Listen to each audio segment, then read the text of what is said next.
Martes naman nga adlaw mayong aga mga idol Kadto ta sa tinda lapas mga pita to sa Mads Cafe bla.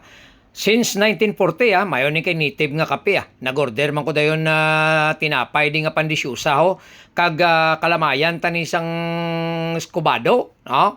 Aber tilawan tani bing Mads Cafe ni nga kape nila ni kag ang tinapay nga baw kanami to.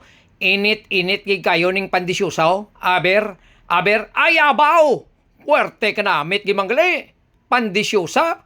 Asos! Namit gimangli kayo, no? Kung isaw-saw mo sa kape, aber, be. Beliwat, be. Baw, be. Abaw! Puwerte gid kayo kanamit gali isang pandisyusa di sa Mads Cafe, oh. Padalundunan tani dayon na kape, be. Wow, puwerte. Ano pang ginahulat nyo? Kadto na sa Mads Cafe sa Tinda Lapas.